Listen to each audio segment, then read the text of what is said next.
नमस्कार दोस्तों, मैं Sonu Lohia UP police GK mock test में आपका हार्दिक स्वागत करता हूं। आप जुड़ेंगे मेरे साथ और देखेंगे जो आज का मॉक टेस्ट है, तो उसमें जीएस से संबंधित जो भी आपके प्रश्न हैं तो उन्हें आप मेरे साथ मिलकर के हल करने का प्रयास करेंगे। तो इसमें प्रथम क्वेश्चन आपके सामने है। प्रथम क्वेश्चन है, दिल्ली सल्तनत काल के किस शासक ने सर्वप्रथम भूमि की पैमाइश करवाई थी? ये चार ऑप्शन आपके सामने है। अलाउद्दीन खिलजी, सिकंदर लोदी, मोहम्मद बिन तुगलक, फिरोज शाह तुगलक। तो आपको बताना है कि ऐसा कौन सा शासक है जिसने भूमि की पैमाइश सर्वप्रथम करवाई थी। तो आपको याद रखना है ऐसा कौन सा शासक है। ऐसा शासक है अलाउद्दीन खिलजी। कौन सा शासक है? अलाउद्दीन खिलजी, जिसने भूमि की पैमाइश आपके करवाई थी। क्लियर हो गया? कौन सा शासक है? अलाउद्दीन खिलजी। आपसे पूछा जाएगा आगरा नगर की स्थापना किसने की थी? आगरा नगर की स्थापना किसने की थी? सिकंदर लोदी। किसने की थी? सिकंदर लोदी ने। और आपसे पूछा जाएगा जौनपुर नगर की स्थापना किसने की? फिरोज शाह तुगलक। किसकी याद में? जौना खां। जौना खां कौन है? मोहम्मद बिन तुगलक को ही हम किसके नाम से जानते हैं? जूना खां या जौना खां आप कहते हैं। जूना खां के नाम से किसे जाना जाता है? मोहम्मद बिन तुगलक। तो इसी की याद में फिरोज शाह तुगलक ने कौन सा नगर बसवाया? जौनपुर नगर। और बहुत सारे इसमें क्वेश्चन है। आप पढ़ते हैं कि दिल्ली सल्तनत काल का ऐसा कौन सा शासक है जिसका राज्याभिषेक 2 बार किया गया? तो इसका राज्याभिषेक 2 बार किया गया। ऐसा शासक कौन है? फिरोज शाह तुगलक। क्योंकि एक बार तो आपका किया गया जब ठट्टा सिंध में अभियान आपका चल रहा था। ठट्टा सिंध में अभियान आपका चल रहा था, तो इसी समय मोहम्मद बिन तुगलक की मृत्यु हो गई और अचानक किसका राज्याभिषेक करना पड़ा? फिरोज शाह तुगलक का राज्याभिषेक करना पड़ा। और एक बार फिर आपका राजशाही तरीके से कहां पे किया गया? फिर किया गया आपका दिल्ली में। तो याद रखेंगे दिल्ली सल्तनत काल का ऐसा शासक कौन है? फिरोज शाह तुगलक। आप पढ़ते भी हैं फतुहात फिरोज शाही के रचनाकार कौन है? फिरोज शाह तुगलक। क्लियर हुआ? आगे बढ़ते हैं जी, नेक्स्ट क्वेश्चन देखते हैं। नेक्स्ट है, अदली नामक कांसे का सिक्का किसने जारी किया था? ये ऑप्शन आपके सामने, इल्तुतमिश, मोहम्मद बिन तुगलक, फिरोज शाह तुगलक, सिकंदर लोदी। आपको बताना है अदली नामक कांसे का सिक्का किसने जारी किया था? इल्तुतमिश, मोहम्मद बिन तुगलक, फिरोज शाह तुगलक, सिकंदर लोदी। तो अदली नामक सिक्के की अगर बात करें, अदली, तो अदली जारी किया था मोहम्मद बिन तुगलक। मोहम्मद बिन तुगलक में आपने ये भी पढ़ा होगा कि जो सांकेतिक मुद्रा है, कौन सी मुद्रा? सांकेतिक मुद्रा। सांकेतिक मुद्रा का प्रचलन भी किसने किया था? मोहम्मद बिन तुगलक। क्योंकि इस समय जब मोहम्मद बिन तुगलक का शासनकाल आप पढ़ते हैं तो इस समय चांदी की आपकी कमी आ गई थी। तो इसमें आप पढ़ते हैं कांसा या तांबा, ये क्लियर नहीं है कि कौन से आपका धातु से बनी हुई थी सांकेतिक मुद्रा। तो इसका प्रचलन किया, लेकिन लोगों ने क्या है, कोई पेचीदा इसका डिजाइन नहीं था, लोगों ने अपने घरों में इसे डालना शुरू कर दिया और मोहम्मद बिन तुगलक की रणनीति आपकी फेल रही। तो आप पढ़ते हैं 2 और आपने पढ़े होंगे। एक क्या है? चांदी का टका। क्या है? चांदी का टका। चांदी का टका। और क्या है जी? तांबे का जीतल। चांदी का टका और तांबे का जीतल। ये सिक्का किसने जारी किए थे? ये सिक्का किसने जारी किए थे? इल्तुतमिश ने। चांदी का टका और तांबे का जीतल किसने जारी किया? इल्तुतमिश। क्लियर हो गया जी? आगे बढ़ते हैं, नेक्स्ट क्वेश्चन देखते हैं। नेक्स्ट है, फोर्ट विलियम कॉलेज की स्थापना किसके द्वारा की गई थी? Fort William college. तो आपको बताना है कॉर्नवालिस, वेलेजली, मैकाले या Jonathan Duncan. Fort William college की स्थापना किसके द्वारा की गई थी? तो फोर्ट विलियम कॉलेज आपसे पूछा जाएगा। फोर्ट विलियम कॉलेज की स्थापना ये 1800 में की गई थी। किस वर्ष? 1800 ईस्वी में। 1800 ईस्वी में कहाँ पे की गई थी जी इसकी स्थापना? इसकी स्थापना की गई थी कोलकाता में। कहाँ पे स्थापना की गई? कोलकाता में। और इस समय भारत का जो गवर्नर था वो कौन था? वो था लॉर्ड वेलेजली। कौन है? Lord Wellesley. आप पढ़ते भी हैं सहायक संधि का जन्मदाता कौन है? सहायक संधि। तो सहायक संधि का जन्मदाता कौन है? Lord Wellesley. और आपसे पूछा जाता है स्थायी बंदोबस्त का जनक कौन है? स्थायी बंदोबस्त का जनक कौन है? आपका लॉर्ड कॉर्नवालिस। स्थायी बंदोबस्त का जनक कौन है? Lord Cornwallis. और आपसे पूछे सहायक संधि स्वीकार करने वाला प्रथम राज्य कौन है? सहायक संधि स्वीकार करने वाला प्रथम राज्य कौन था? हैदराबाद। कौन है जी सहायक संधि स्वीकार करने वाला प्रथम राज्य? तो याद रखेंगे हैदराबाद था। सहायक संधि स्वीकार करने वाला पहला राज्य कौन है? हैदराबाद। क्लियर हो गया जी? आगे बढ़ते हैं, नेक्स्ट क्वेश्चन देखते हैं। नेक्स्ट है, गुलामगिरी पुस्तक के लेखक कौन है? गुलामगिरी आपको बताना है एनी बेसेंट, चित्तरंजन दास, लाला हरदयाल, ज्योतिबा फुले। गुलामगिरी पुस्तक के लेखक कौन है? एनी बेसेंट, चित्तरंजन दास, लाला हरदयाल या ज्योतिबा फुले। तो गुलामगिरी आप याद रखेंगे, गुलामगिरी पुस्तक के लेखक कौन है? ज्योतिबा फुले। कौन है जी? गुलामगिरी पुस्तक के लेखक। तो याद रखेंगे इसके लेखक कौन है? ज्योतिबा फुले। कौन है? ज्योतिबा फुले। क्लियर हो गया?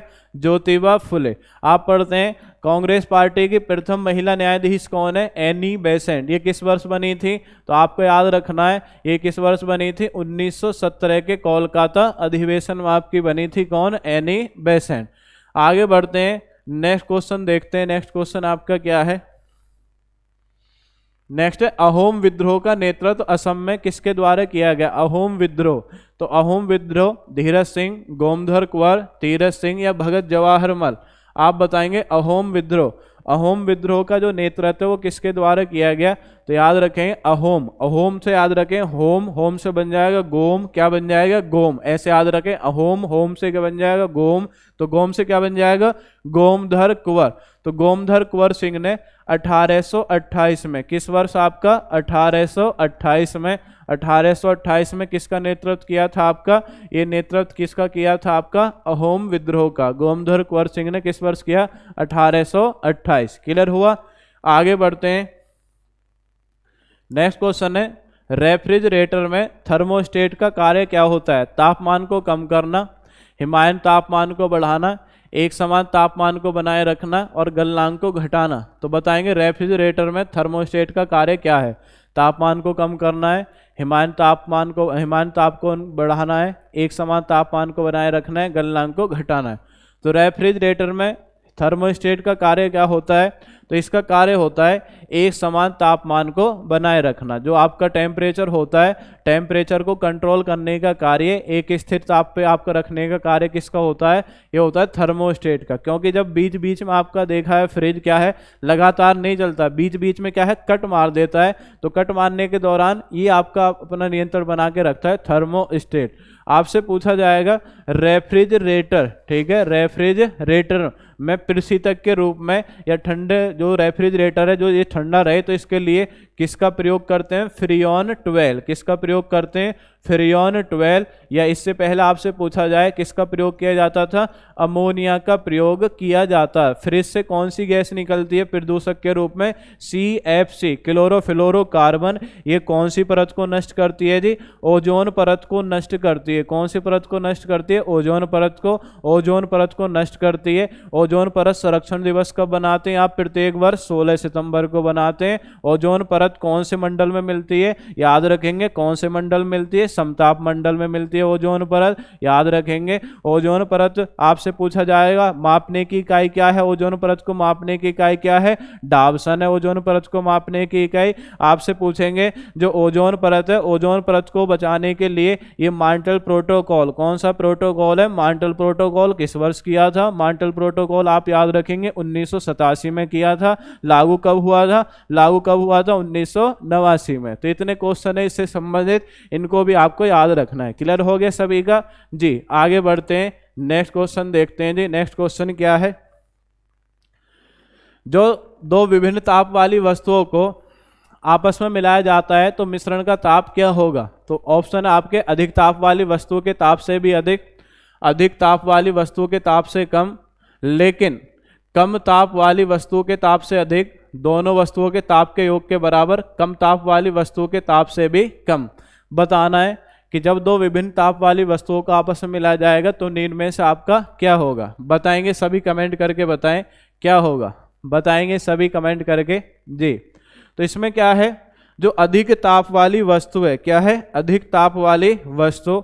तो अधिक ताप वाली वस्तु के ताप से कम, लेकिन कम ताप वाली जो वस्तु है इससे क्या होगा? आपका अधिक होगा। ये बराबर करने का आपका इसमें रहेगा। तो याद रखना है ऑप्शन बी, अधिक ताप वाली वस्तु के ताप से कम लेकिन कम ताप वाली वस्तु से अधिक होगा। ये याद रखेंगे। क्लियर हो गया जी? आगे बढ़ते हैं, नेक्स्ट क्वेश्चन देखते हैं। एक रंगीन टेलीविजन में 3 आधारभूत रंगों का मिश्रण तो किस रंग से बनते हैं? तो ऑप्शन है लाल, नीला, नारंगी, लाल, पीला तथा हरा, लाल, हरा तथा नीला और लाल, हरा तथा भूरा। तो आप बताएंगे इनमें से कौन सा सही है? तो प्राथमिक कलर कौन से होते हैं आपके, जो बेसिक कलर होते हैं, तो इन्हें आप याद रखेंगे, ये होते हैं BGR। क्या होते हैं? BGR। प्राथमिक रंग किसको बोला जाता है? प्राथमिक रंग बोला जाता है आपका BGR। बी से क्या बनेगा? बी से बनेगा ब्लू, यानी क्या बन जाएगा? नीला। जी से क्या बनेगा? जी से बनेगा ग्रीन, यानी क्या बन जाएगा? हरा। आर से क्या बनेगा? रेड, यानी क्या बन जाएगा आपका? लाल। तो याद रखना है, ये नीला, हरा और लाल ये प्राथमिक कलर होते हैं। तो कौन सा हो जाएगा? लाल, हरा और नीला। लाल, हरा और नीला, इसमें आप याद रखेंगे ये आधारभूत रंगों का मिश्रण आपका होता है। क्लियर हो गया? लाल, हरा और नीला, ये याद रखेंगे आप। नेक्स्ट आगे बढ़ते हैं, नेक्स्ट क्वेश्चन देखते हैं जी। नेक्स्ट क्वेश्चन क्या है? नेक्स्ट है, अंतरिक्ष यात्री को आकाश का रंग दिखाई देता है नीला, सफेद, काला या लाल। अंतरिक्ष यात्री को आकाश का रंग कैसा दिखाई देता है? नीला, सफेद, काला या लाल। बताएं सभी कमेंट करके, अंतरिक्ष यात्री को आकाश का रंग कैसा दिखाई देता है। तो अंतरिक्ष यात्री को आकाश का रंग कैसा दिखाई देगा, तो याद रखना है आपको। तो अंतरिक्ष यात्री को आकाश का रंग कैसा दिखाई देगा? काला दिखाई देगा, क्योंकि वहां पे किरणें आपके विक्षेपित नहीं हो पाएंगे। तो रंग कैसा दिखाई देगा आपका? काला रंग दिखाई देगा। अंतरिक्ष यात्री को कैसा रंग दिखाई देगा आपका? काला रंग दिखाई देगा। क्लियर हो गया? आपसे पूछा जाए अंतरिक्ष में जाने वाला प्रथम जीव कौन सा है? अंतरिक्ष में जाने वाला प्रथम जीव, तो याद रखेंगे अंतरिक्ष में जाने वाला प्रथम जीव कौन है? जीव अगर पूछा जा रहा है, लाइका। और लाइका क्या है? कुत्ता है। क्या है? लाइका, कुत्ता। और इसको आपका कौन से देश ने भेजा था? रूस देश ने भेजा। किस वर्ष भेजा था जी? 1957 में। किस वर्ष भेजा? 1957। किस पहले प्रयोग किया कि अगर यहाँ से हम यान भेजते हैं तो उसमें आपकी सांसें बच करके आएंगी या नहीं आएंगी, तो इसलिए पहले लाइका के ऊपर प्रयोग किया गया, कुत्ते के ऊपर। कौन से देश ने प्रयोग किया? रूस ने प्रयोग किया। कब प्रयोग किया? 1957 में। तो सबसे पहले, उसके बाद में 1961 में आपने पढ़ा होगा अंतरिक्ष में जाने वाला प्रथम व्यक्ति कौन है? प्रथम व्यक्ति आपने पढ़ा होगा यूरी गागरिन। कौन है अंतरिक्ष में पहुंचने वाला प्रथम व्यक्ति? Yuri Gagarin. यूरी गागरिन कहाँ के आपके निवासी हैं? रूस के निवासी हैं यूरी गागरिन। तो अंतरिक्ष में जाने वाला प्रथम व्यक्ति कौन है? Yuri Gagarin. कहाँ का है? रूस का। आपसे पूछा है अंतरिक्ष में जाने वाली प्रथम महिला। महिला अगर आपसे पूछा है 1963 में, तो ये कौन महिला है? इसका नाम है वेलेंटीना। क्या है? Valentina Tereshkova. वेलेंटीना क्या है? टेरेस्कोवा। Valentina Tereshkova. तो ये कहाँ की है? ये आपका रूस की। ये महिला भी कहाँ की? आपके रूस की। क्लियर हो गया? और आपसे पूछे प्रथम भारतीय, तो 1984 में प्रथम भारतीय कौन है? राकेश शर्मा। कौन है प्रथम भारतीय? राकेश शर्मा। कौन है? राकेश शर्मा। तो याद रखेंगे अंतरिक्ष से संबंधित जो क्वेश्चन है कि अंतरिक्ष में जाने वाला प्रथम जीव है, तो जीव कौन है आपका? लाइका। लाइका कौन है आपका? कुत्ता था। इसे किस देश ने भेजा? रूस ने। किस वर्ष भेजा था? 1957। अंतरिक्ष में जाने वाला प्रथम व्यक्ति कौन है? 1961। Yuri Gagarin. यूरी गागरिन कहाँ का? आपका रूस का। अंतरिक्ष में जाने वाली प्रथम महिला 1963 कौन है? Valentina Tereshkova. कहाँ की? आपकी रूस की है। और आपसे पूछा जाएगा जाने वाला प्रथम भारतीय व्यक्ति कौन है? राकेश शर्मा 1984। क्लियर हो गया? राकेश शर्मा 1984। ये आपको याद रखने हैं अंतरिक्ष से संबंधित। तो अंतरिक्ष यात्री को आकाश का रंग कैसा दिखाई देता है? काला। नेक्स्ट, दाढ़ी बनाने के लिए काम में लेते हैं। तो दाढ़ी बनाने के लिए किसको काम में लेकर आया जाता है? कौन सा दर्पण है? अवतल दर्पण, उत्तल दर्पण, समतल दर्पण, या इनमें से कोई नहीं? बताएंगे सभी कमेंट करके बताएं। दाढ़ी बनाने के लिए, तो दाढ़ी बनाने के लिए किसको काम में लाया जाता है? तो आपको याद रखना है दाढ़ी बनाने के लिए कौन से दर्पण का प्रयोग करते हैं? अवतल दर्पण। कौन सा दर्पण है? अवतल दर्पण। और आपसे पूछा जाएगा वाहनों में साइड शीशे के रूप में। वाहनों में क्या है?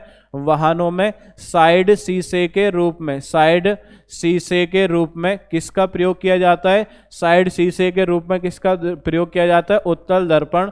और जो आपकी पनडुब्बी होती है, क्या है? पनडुब्बी।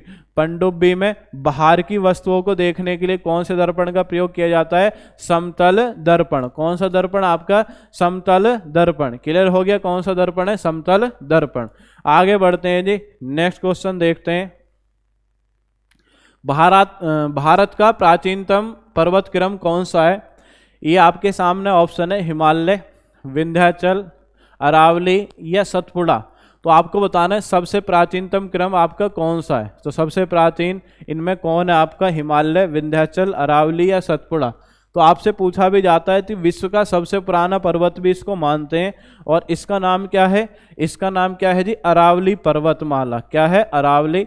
अरावली पर्वतमाला को विश्व की सबसे पुरानी पर्वतमालाओं में आपका माना जाता है, पढ़ा होगा। अरावली पर्वत का विस्तार कहाँ पर है? इसका विस्तार वैसे तो ज़्यादातर राजस्थान, हरियाणा और क्या है? दिल्ली। दिल्ली में थोड़ा सा आपका भूभाग है, तो यहाँ पे इसका विस्तार मिलता है किसका? अरावली।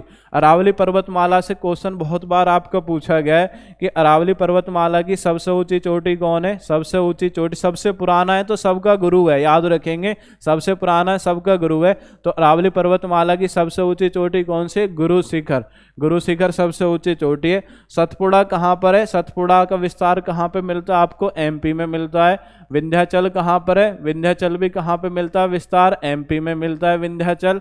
और हिमालय, हिमालय आप याद रखेंगे, हिमालय का जो विस्तार है उत्तर भारत में, जैसे जम्मू कश्मीर है, नेपाल है, अरुणाचल प्रदेश है, ठीक है। तो ये सारे आप देखते हैं उत्तराखंड वगैरह, तो यहाँ पे किसका विस्तार मिलेगा आपका? हिमालय का विस्तार आपका मिलेगा। तो आपसे पूछा प्राचीनतम पर्वत, तो याद रखेंगे कौन सा? अरावली पर्वत। सबसे ऊंची चोटी कौन है अरावली पर्वत की? गुरु शिखर। आगे बढ़ते हैं जी। नेक्स्ट क्वेश्चन, निम्न में से कौन सबसे नवीन पर्वत श्रेणी है? अब बतानी सबसे नवीन। अभी तो पहले आपने पढ़ा है सबसे प्राचीन, अब सबसे नवीन पर्वत श्रेणी बतानी। शिवालिक, विंध्याचल, अन्नामलाई, अरावली। बताएंगे, कमेंट करके बताएं सबसे प्राचीन पर्वत श्रेणी कौन सी है? शिवालिक है, विंध्याचल, अन्नामलाई या आपकी अरावली? बताएं सभी कमेंट करके।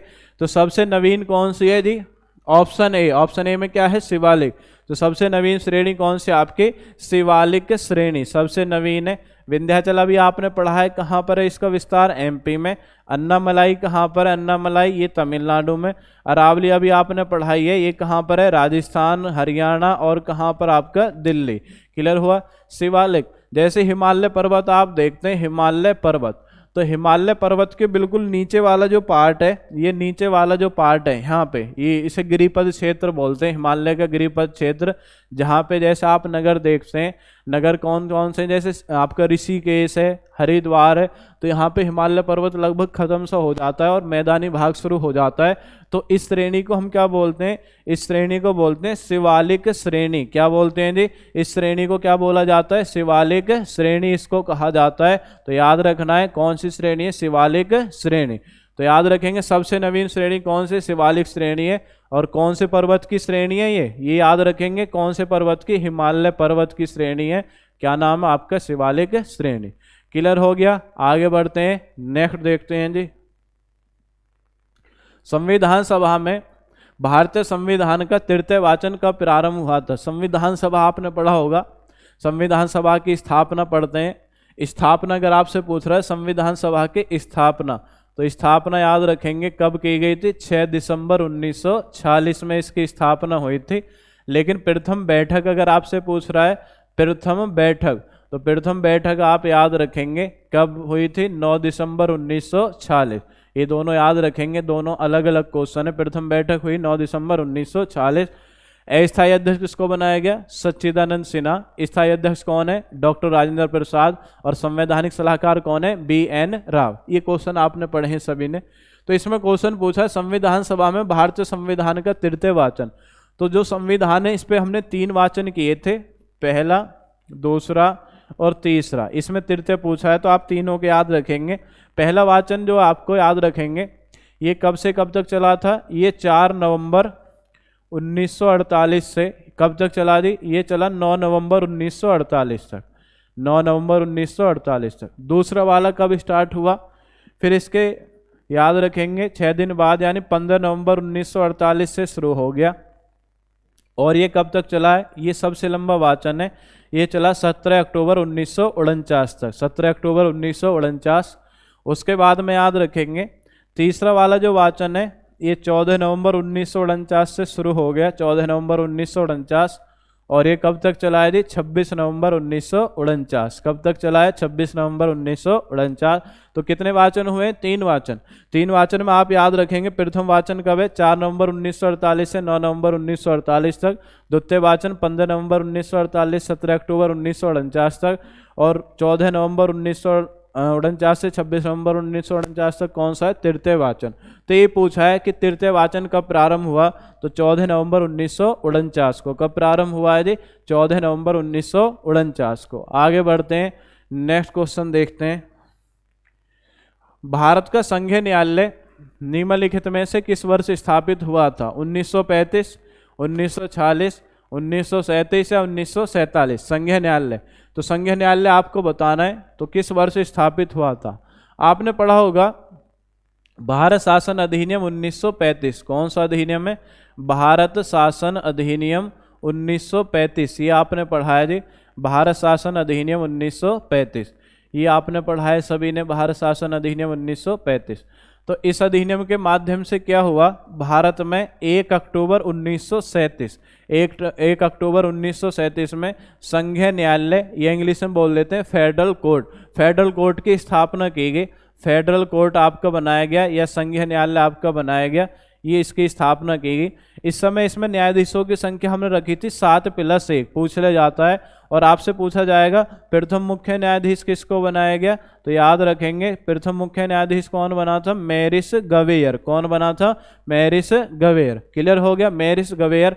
उसके बाद में क्या हुआ? ये जो फेडरल कोर्ट है, फेडरल कोर्ट को हमने, आप याद रखेंगे, 28 जनवरी 1950। कब है? डेट क्या है? 28 जनवरी 1950। हमने इसका नाम क्या कर दिया? इसका नाम हमने कर दिया सुप्रीम कोर्ट।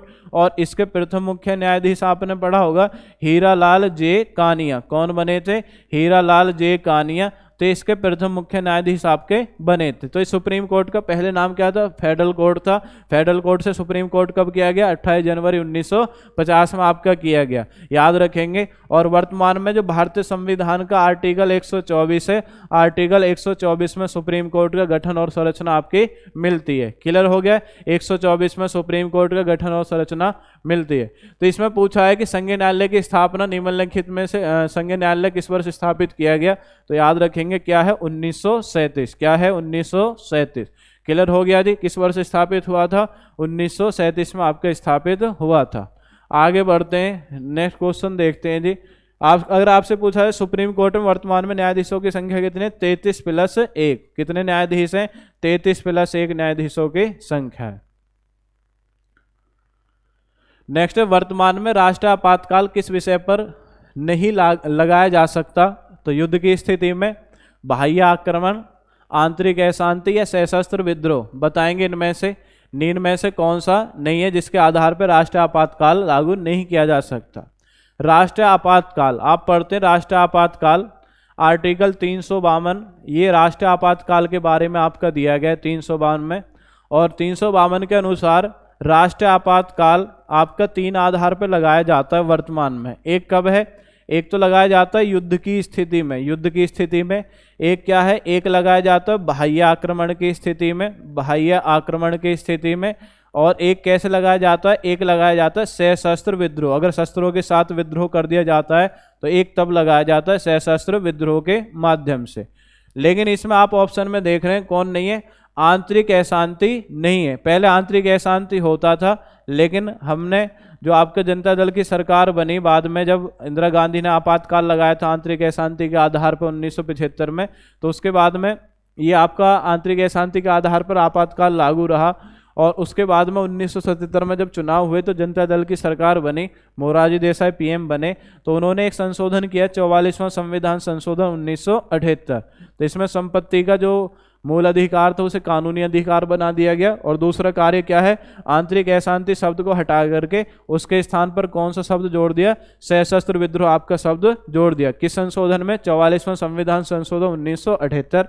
तो ये आपके 3 आधार होते हैं युद्ध की स्थिति में, बाह्य आक्रमण और सशस्त्र विद्रोह। आपसे पूछा है कितनी बार लागू किया गया? अब तक 3 बार। एक बार 1962 में, एक बार 1971 में और एक बार 1975 में। 1962 में भारत चीन युद्ध के कारण, 1971 में भारत पाक युद्ध के कारण, और 1975 में क्या है? आंतरिक अशांति के आधार पर। क्लियर हो गया। तो अगर आपसे पूछा जाए आपातकाल के समय ऐसे कौन से 2 मूल अधिकार हैं जो लागू रहते हैं, तो आपको याद रखना है 20 व 21। तो आर्टिकल 20 और 21। तो आर्टिकल 20 में क्या है? 2 सिद्धि के संबंध में संरक्षण, और 21 में क्या है? प्राण एवं दैहिक स्वतंत्रता। नेक्स्ट, ट्रोकोमा नामक बीमारी किस अंग को प्रभावित करती है? ट्रोकोमा, यकृत, अग्नाशय, वृक्क या आंख? ट्रोकोमा के बारे में बताना है, किस अंग को प्रभावित करता है ट्रोकोमा। तो ट्रोकोमा आप याद रखेंगे, ट्रोकोमा तो ट्रोकोमा किससे संबंधित है? ट्रोकोमा है आपका आंख से, तो आंख से संबंधित आपका रोग है। इसमें क्या है, आंख आपकी लाल पड़ जाती है, तो ये आपका ट्रोकोमा रोग होता है। और किससे संबंधित है? आंख से संबंधित है। किससे संबंधित है? आंख से संबंधित आपका रोग कौन सा है? ट्रोकोमा।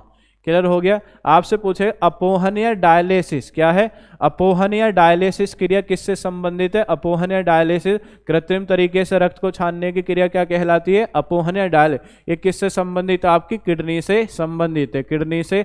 आपसे पूछा जाएगा शरीर की सबसे बड़ी ग्रंथि, सबसे बड़ी ग्रंथि, तो सबसे बड़ी ग्रंथि क्या है? सबसे बड़ी ग्रंथि क्या है? आपकी यकृत है। सबसे बड़ी ग्रंथि क्या नाम है आपका? यकृत। और यकृत किस प्रकार की ग्रंथि का उदाहरण है? ये भी याद रखेंगे, कैसी है? यकृत है आपकी कैसे? तो याद रखेंगे यकृत कैसी ग्रंथि है? बाह्य स्रावी, लेकिन लगता है ऐसे जैसे अंतःस्रावी हो, लेकिन किस प्रकार की है? बाह्य स्रावी ग्रंथि का उदाहरण है यकृत। और मास्टर ग्रंथि किसको बोलते हैं? पीयूष ग्रंथि को बोलते हैं। याद रखना है, शरीर की सबसे बड़ी ग्रंथि कौन सी? आपके यकृत, बाह्य स्रावी ग्रंथि का उदाहरण है। और आपसे पूछा जाए मिश्रित ग्रंथि का उदाहरण कौन सा है?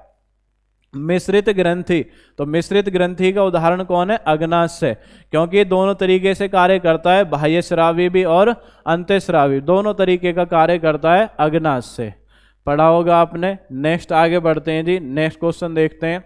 स्टेट बैंक ऑफ इंडिया की स्थापना किस वर्ष की गई थी? स्टेट बैंक ऑफ इंडिया की स्थापना किस वर्ष की गई थी? बताएंगे सभी।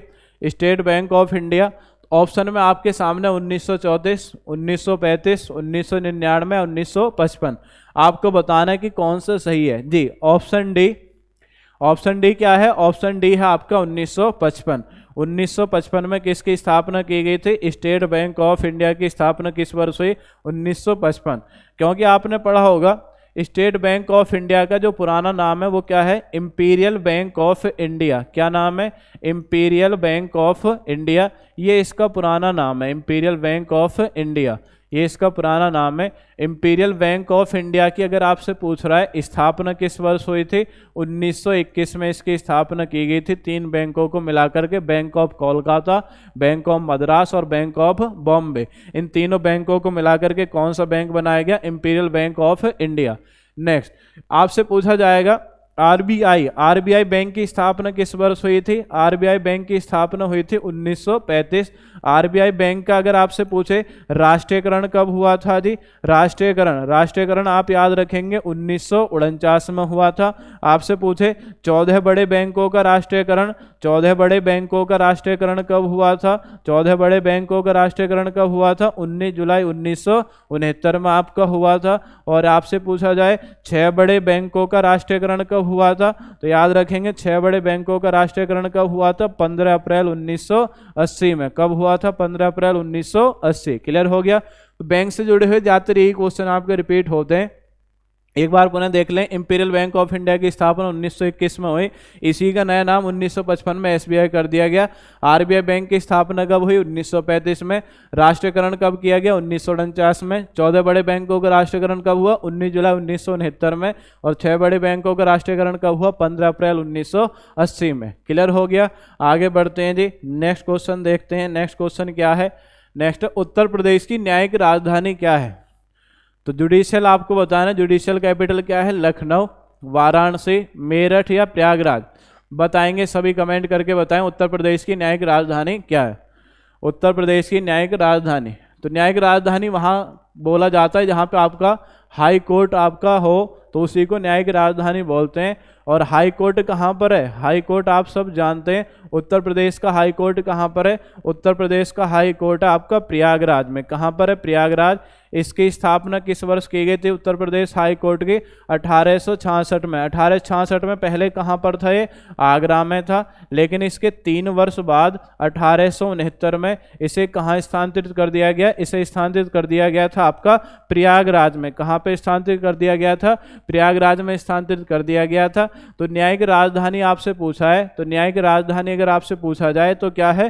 प्रयागराज। क्या है? प्रयागराज। और आपसे पूछा जाए उत्तर प्रदेश की राजधानी क्या है, लखनऊ। क्या है आपका, लखनऊ उत्तर प्रदेश की राजधानी है। नेक्स्ट आगे बढ़ते हैं जी, नेक्स्ट क्वेश्चन देखते हैं। नेक्स्ट क्वेश्चन आपका क्या है, नेक्स्ट है उत्तर प्रदेश विधान परिषद के प्रथम सभापति कौन थे। तो आपको बताना है उत्तर प्रदेश विधान परिषद के प्रथम सभापति कौन थे। विधान परिषद, क्योंकि उत्तर प्रदेश जो आपका राज्य है यहाँ पे उच्च सदन यानी विधान परिषद भी है और निम्न सदन आपका विधानसभा भी है। तो जो विधान परिषद है तो इसमें पूछा है कि प्रथम सभापति कौन थे जो उत्तर प्रदेश का विधान परिषद है। आपके सामने ऑप्शन है 4, सर सीताराम, बेगम एजाज रसूल, सतीश महाना या पुरुषोत्तम दास टंडन। इनमें से आपको बताना है उत्तर प्रदेश विधान परिषद। तो उत्तर प्रदेश विधान परिषद के प्रथम सभापति कौन थे, याद रखेंगे सर सीताराम। सर सीताराम उत्तर प्रदेश विधान परिषद के प्रथम सभापति थे। और प्रथम विधान परिषद का जो गठन है किस वर्ष किया गया था, 1937 में किया गया। किस वर्ष किया गया, 1937 में। आपसे पूछा जाए उत्तर प्रदेश विधान परिषद में कुल सदस्यों की संख्या कितनी है, 100 है। 100 में से क्या है, 100 में से 90 आपके क्या होते हैं, 90 होते हैं निर्वाचित और 10 क्या होते हैं, 10 होते हैं आपके मनोनीत। मनोनीत कौन करता है, मनोनीत करता है राज्यपाल और निर्वाचित कौन करते हैं, विधायकों के द्वारा। और जो आपके नगर पंचायत या नगर पालिका जो इनके आपके जो इसमें सदस्य होते हैं इनके द्वारा, जो कुछ आपके शिक्षकों के द्वारा, इस तरीके से अलग अलग आपके निर्वाचित होते हैं। तो याद रखना है उत्तर प्रदेश विधानसभा के प्रथम विधान परिषद के उत्तर प्रदेश विधान परिषद के प्रथम सभापति कौन थे, सर सीताराम। क्लियर हो गया। किस वर्ष आपकी स्थापित हुई, 1937। कुल सदस्यों की संख्या कितनी है, 100। वर्तमान में 90 निर्वाचित हैं और 10 क्या होते हैं आपके मनोनीत। आगे बढ़ते हैं, लास्ट क्वेश्चन देखते हैं जी। आज के मॉक टेस्ट का लास्ट क्वेश्चन क्या है, लास्ट क्वेश्चन को देखते हैं। लास्ट क्वेश्चन है दिल्ली के सबसे अधिक समय तक रहने वाले मुख्यमंत्री कौन है। मदन लाल खुराना, अरविंद केजरीवाल, शीला दीक्षित या सुषमा स्वराज। बताएंगे, कमेंट करके बताएं दिल्ली के सबसे अधिक समय तक रहने वाले मुख्यमंत्री कौन है। तो इसमें आप देख रहे हैं, इसमें कौन है आपका, शीला दीक्षित, कांग्रेस पार्टी से संबंधित थी और 15 वर्षों तक आपकी ये सीएम रही हैं दिल्ली की। कौन है, शीला दीक्षित। क्लियर हो गया, कौन है आपका, शीला दीक्षित दिल्ली की आपके सबसे लंबे समय तक रहने वाली क्या थी, मुख्यमंत्री थी। कौन थी, शीला दीक्षित। क्लियर हो गया। तो आज का मॉक टेस्ट था। अगर आज आपको मॉक टेस्ट अच्छा लगा हो तो चैनल को लाइक करें, सब्सक्राइब करें। इसी के साथ मैं आपसे विदाई लेता हूं। धन्यवाद। जय हिंद, जय भारत।